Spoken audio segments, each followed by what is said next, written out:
My Borrowed Son. Chapter 28. Painful Truths. Have you ever had a moment in time last a lifetime? Did you ever feel time stop just for you? Everything around you continued to function, moving and carrying on with their task that, in the moment, is completely menial compared to what you're going through. This place was where Amanda found herself. Parker's questions loomed in the air to the point they felt tangible. Her heart clenched. She'd run out of time. She should have told him sooner, and now she was confronted with the worst-case scenario. Oh yes. The world continued to spin, and Amanda could do nothing about it. She stared into the angered gaze of the boy she would do anything for, the one she called son for so long, and felt herself shatter. All of those things from the first day she found Parker came flooding back. Her lungs constricted. Any coherent thought was lost. Nothing in this moment could make everything right. Amanda knew it was time. Well past it, in fact. Amanda's throat clenched. She knew this conversation was going to happen, but not like this. She looked into Parker's soft brown eyes and saw he was clinging onto the last threads of hope. It was part of that desperation she saw earlier, and she had no lifeline to give him. Well, Parker's voice cracked as tears welled up in his eyes. He looked to be on the verge of collapse. Amanda bit back her own emotions as they constricted her throat. A bottomless void opened in Amanda's heart. Parker, you are my son. I've always been your mom, said Amanda. Parker couldn't believe what he was hearing. Was she serious, or was she lying? The tether he thought he was receiving was just within grasp. Maybe this was all just a bad dream. Her next words shattered him. But I'm not your only mom. Some beautiful, wonderful woman gave birth to you. Amanda's cheeks were etched with tears at this point. With the last bit of her strength, she choked out, I love you, Parker, as if you came from me. But you're right. You are not mine. In that moment, Parker felt himself fracture. He couldn't believe it. How could he be such an idiot? Holding out hope for something he knew was a lie was crushing him from the inside out, but not as much as the thought that the person who raised him, who professed to love him, could feed him the lie that she was his mother. Parker fell to his knees, giving in to the shuddering force that he had been desperately fighting this whole time. His insides lurched, and the last spurt of bile that had been building in the back of his throat erupted out of him. His hands instinctually reached up to the tattered cloak that was around his shoulders, and he pulled at the edges of it. It felt nice, for whatever reason, for his fingers to grasp at something.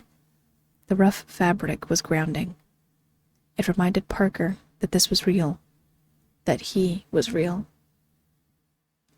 He rubbed his lips clean with the back of his hand, but stayed focused on a small seam in the floor that came in and out of focus during every other blink. Parker felt the acid burning in his throat, but it was far from making everything all right. There were too many thoughts bouncing around the teen's head. Everything hurt. Nothing felt real. If Parker didn't know better, he would have thought he was going into some kind of shock. He wanted to crawl away and hide, but something else kept him rooted to the spot, and that was the desire to know more. Who was he? How much did his so-called mom know? Amanda, on the other hand, watched helplessly as Parker fell to his knees and vomited onto the ground before wrapping himself tighter in the odd cloth piece he found. She crouched onto her hands and knees, desperate to reach out and comfort Parker, while also terrified to make the wrong move in this moment. Her entire world was in the balance, and there was practically nothing she could do. It was like watching a mirror spiderweb into crack after crack, until the perfect image was split beyond recognition. Amanda doubled over and sucked in a breath as she tried to gather some semblance of thought. The urge to say something, anything, overcame the panicking mom. Parker, please listen to me, sweetheart. I never meant to hurt you. I never wanted any of this to happen. Every word was barely forced out of her. Parker didn't even register that he heard her. He simply stayed there, kneeling on the ground in a crumpled heap. It was a punch to the gut, but Amanda forced herself to continue. I wanted to say something sooner. I wanted to tell you everything. It just never felt like the right time. I wanted to tell you once we moved here, but I was too late. Amanda was practically sobbing out each word now. Parker's lack of response was so uncharacteristic that she feared she was beyond the point of reaching him. Please, Parker. I'll answer any question you have. I swear. I'll tell you everything. Just talk to me. Amanda's dread was starting to completely cripple her when she saw Parker blink slowly and look up at her. The look in his eyes was the same as before. There was obvious hurt and pain, both of which Amanda knew she directly caused. There was also an anger that, like a science fair volcano, was bubbling up and ready to erupt at any moment. Convenient that you were going to say something after the move, Parker muttered. That bubbling frustration was manifesting itself and making him feel emboldened to ask the tough questions. Parker, no, just stop, choked out Parker. Immediately, Amanda pinched her lips shut as she looked down at him. It felt condescending. It made him feel small. It was something he wasn't used to, and he hated it. Parker swallowed once again, the rawness in his throat feeling like sandpaper. His mind was drawing a blank. He wanted to know everything, but the last thing he wanted to do was talk to the person who was angering him. How could she lie to him like this for so long? Questions began manifesting in his head, and he began putting together what was most important for him to ask. Honestly, there was too much going on. What was most important, in his mind, was hearing how it actually happened. It was then that something occurred to him. It wasn't even that amusing, but he found himself scoffing disbelievingly at how the events paralleled. You both said the same thing, that it never felt like the right time, mumbled Parker, as he kept shaking his head back and forth. It was like he could shake himself awake, or clear away the feelings in his head if he shook them away. Sadly, the sensation was more like a snow globe. The more he shook, the more everything seemed to swirl and kick up more thoughts. Who? Amanda dared to ask as she looked at her son. When met with his scoff again, Amanda prompted him again. Parker, who said that? Didn't you talk to someone else?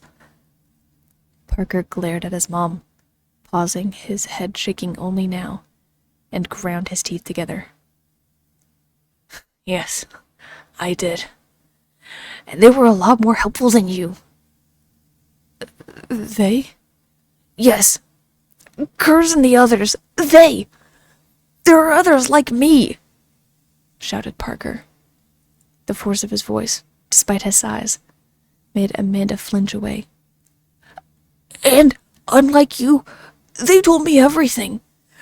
They told me what I was, who I was, and explained everything I've had questions about for years. My balance and my senses.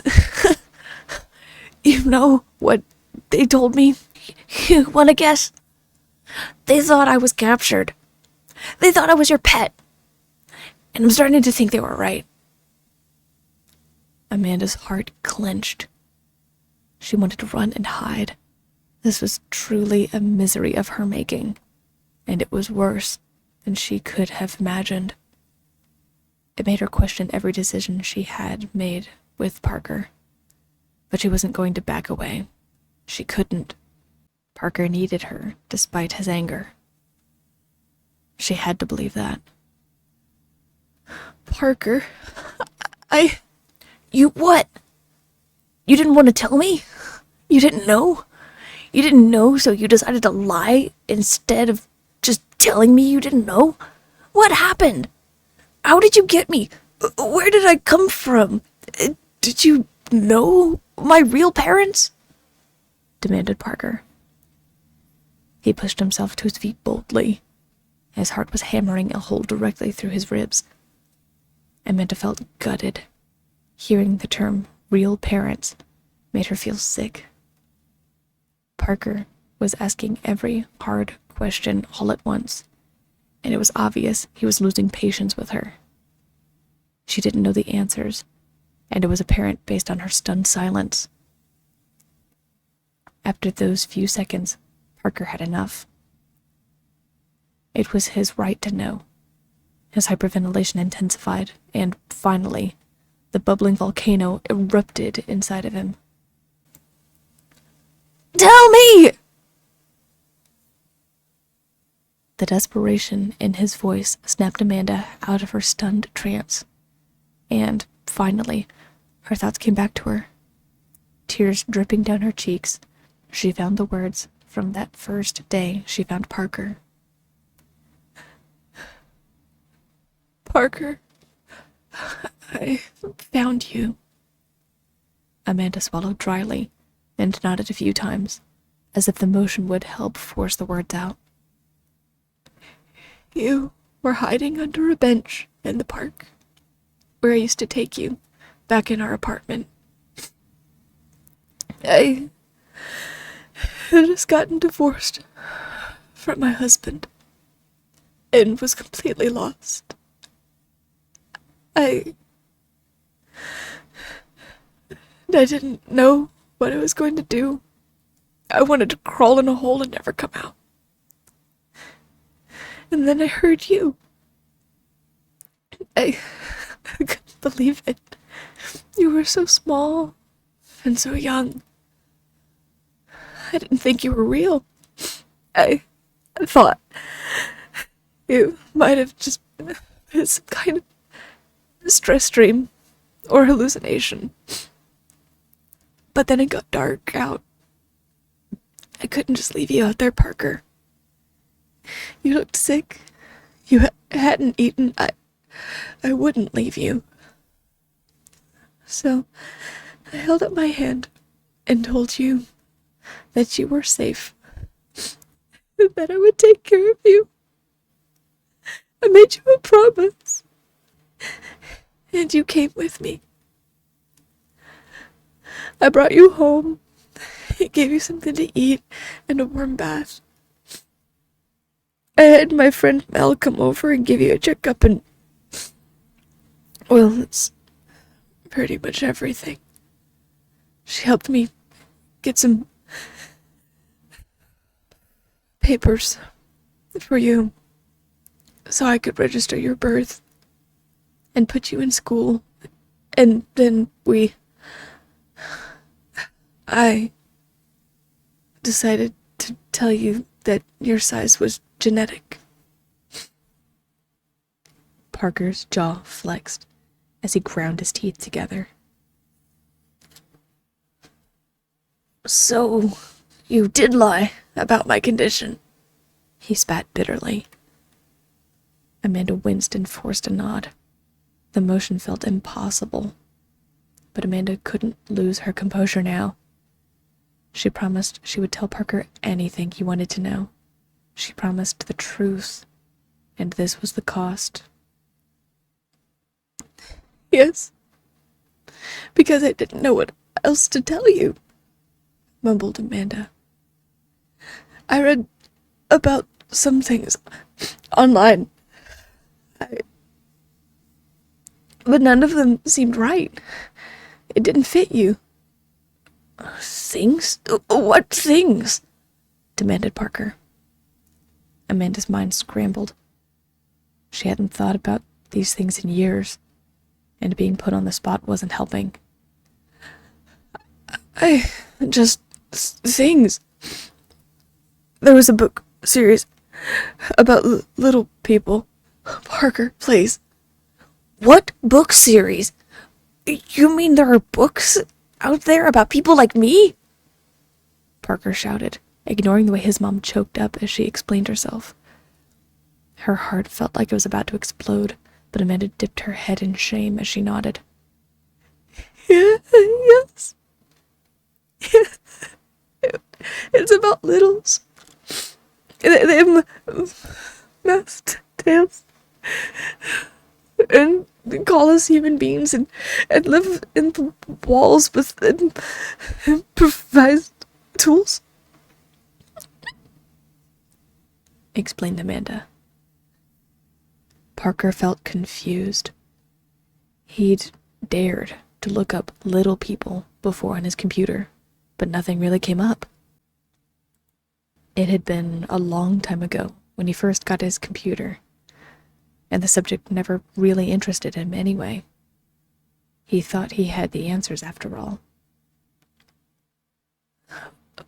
But why couldn't I Then Parker thought of something, which only made him more infuriated.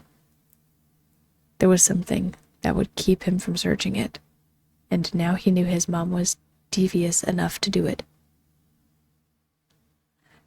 Did you block my searches on my computer? Did you keep me from finding out? The look on his mom's face told him everything he needed to know. Parker clenched his fists as he heaved in breath after breath. You did! He roared.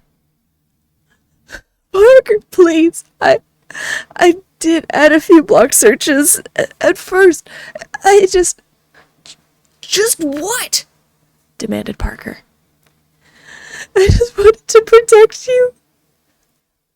I didn't think you were ready for that information yet, and didn't want you to find out by yourself. I wanted you to come and talk to me if you had questions. Please, Parker.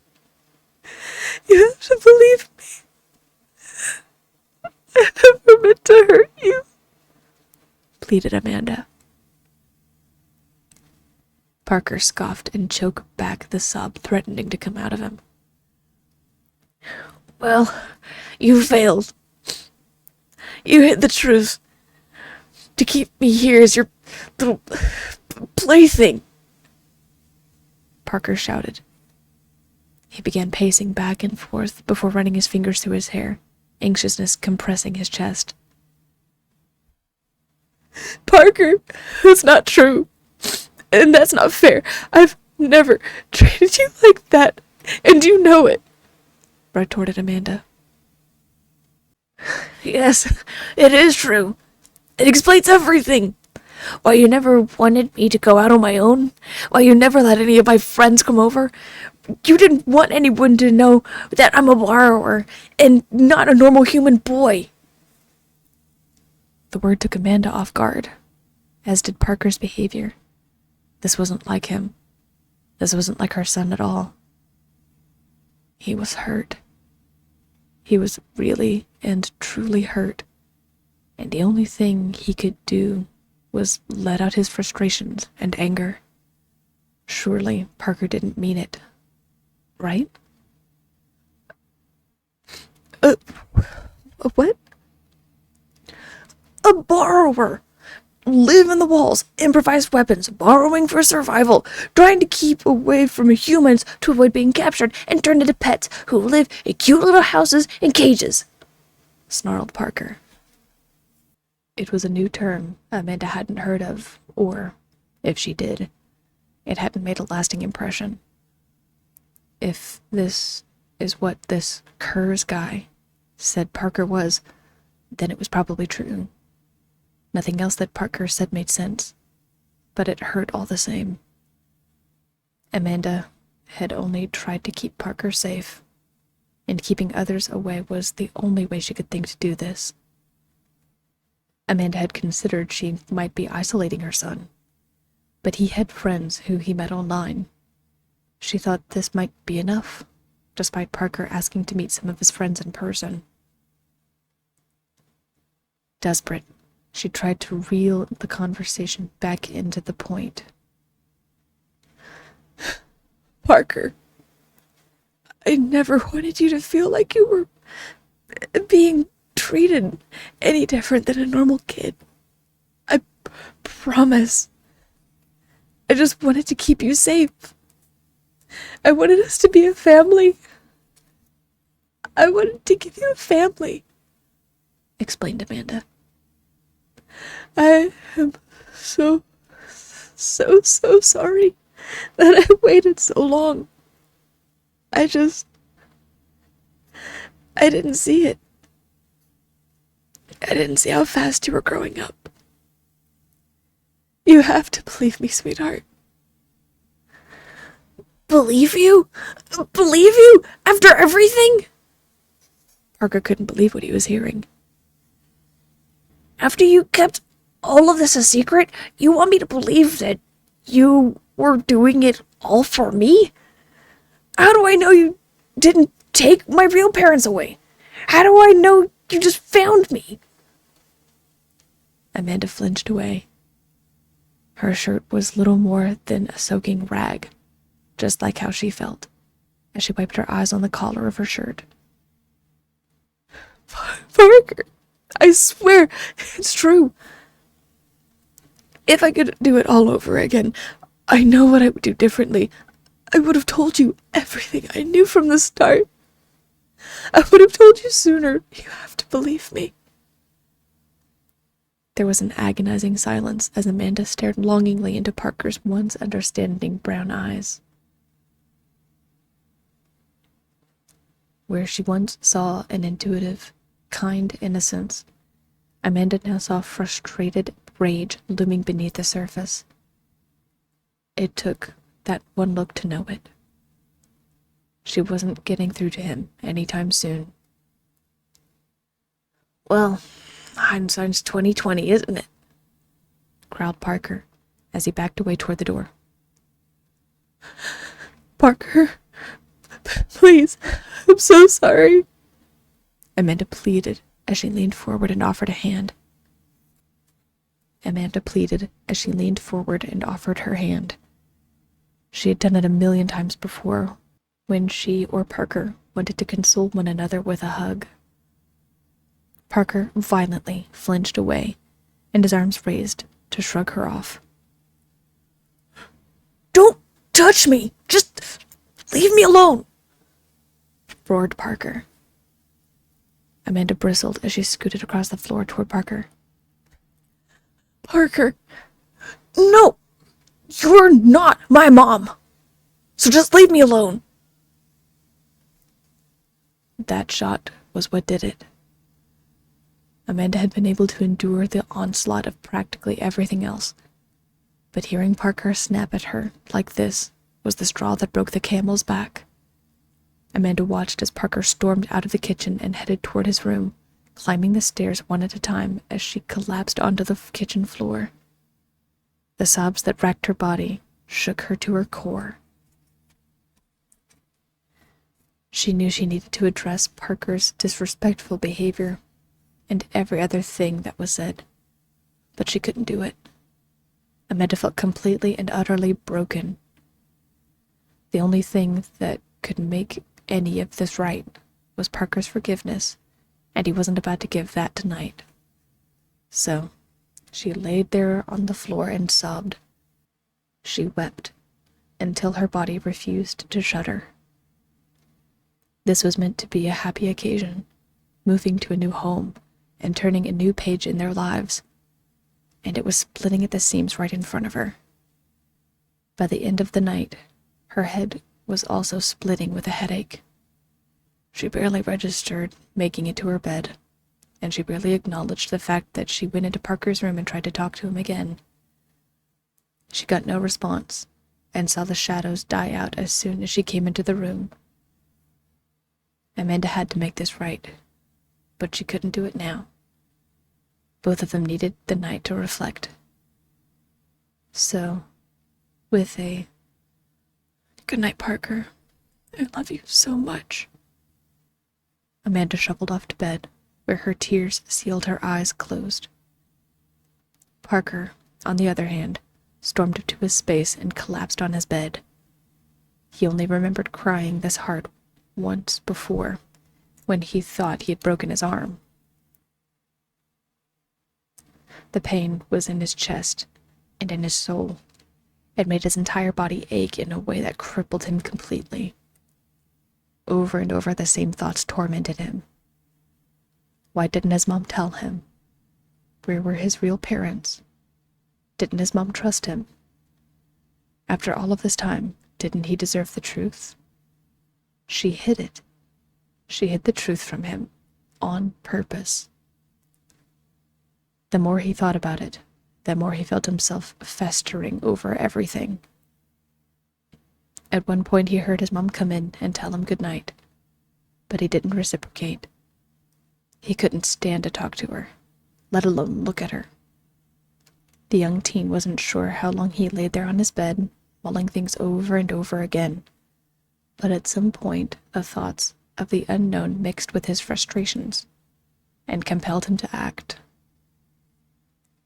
Parker decided he needed to learn more. He pushed himself up, out of bed, and got to work. There were too many unknowns, and there was only one thing to do to find the truth. He felt like he couldn't trust his so-called mom. No. There was only one thing to do.